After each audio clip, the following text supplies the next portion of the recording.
Yo, so isa na namang malupit na artist yung ating makakausap ngayon. So, ito, papakilas ang bahay. Mike Sambaho ng PNP Tattoo.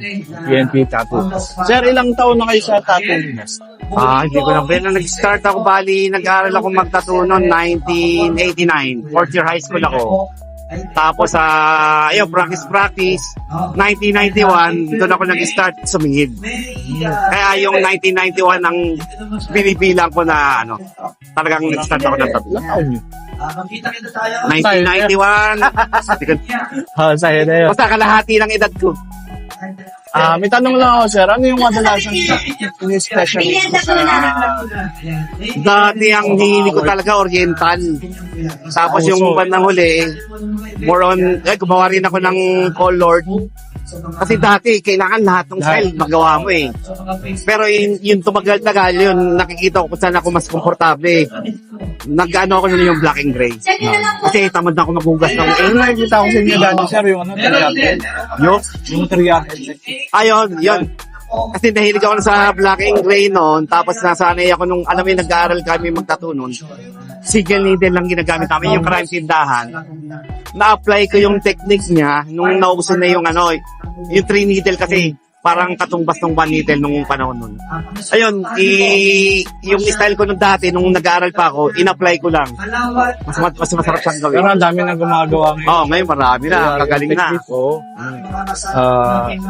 Isa pang katanungan, sir. Ano yung masasabi niyo sa tattoo industry noon? Sa tattoo industry ngayon? Ang tattoo industry nun, masasabi ko nun, mas solid kami. Kasi dati nun, konti pa lang, nabibilang pala sa kamay yung nagtatattoo nun. Pero yung unity namin, solid. Kasi ngayon, sa dami ng tattoo artist ngayon, anong nangyayari? Nakikita ko nag-aaway-aaway. Parang payabangan, bihira lang yan eh. Konti lang yung yung talaga nagtutulungan. More on yung iba kasi, sa dami ng supplier, ang daming parang hindi talaga, kumbaga sabihin na natin wannabe na hindi talaga, wala talaga sa puso nila yung tattoo. Kumbaga, kaya sumobra dami ng magtatattoo ngayon, nawala yung unity. Ang nangyari yun, nagsisiraan. Pero, meron pa rin talaga solid. Oo, meron pa rin. Pero, parang lamang yung di ba? Alam mo naman nangyayari. So, ito. Ano yung may papayo nyo, sir, sa gustong pumasok sa tattoo industry? Ayun, mga gustong pumasok sa tattoo industry. Siyempre, unang-una yan, dapat passion nyo yan eh. Magulo kayo sa art talaga. Hindi pwedeng mapasok kayo dyan na hindi nyo alam yung papasukin nyo. Dapat yan, unang-una, yung skill mo sa drawing, meron ka. Hindi pwedeng magtatattoo ka, wala kang skill kasi nandiyan yung technology. Kahit anong ganda ng technology, kung wala kang background sa art, hindi ka makakagawa ng magandang pyesa. Kaya dapat, puso mo talaga yung passion mo, yung art. Kaya napakaswerte nila ngayon, sir, kasi nandiyan yung gamit. Kumbaga, instant, nandiyan na. Bibilin na lang. Sir, last na lang.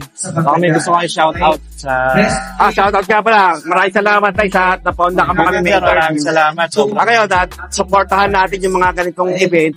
Kahit yung maliliit na event, kailangan supportahan natin eh. Kasi nandito yung ikaunlad ng tattoo industry.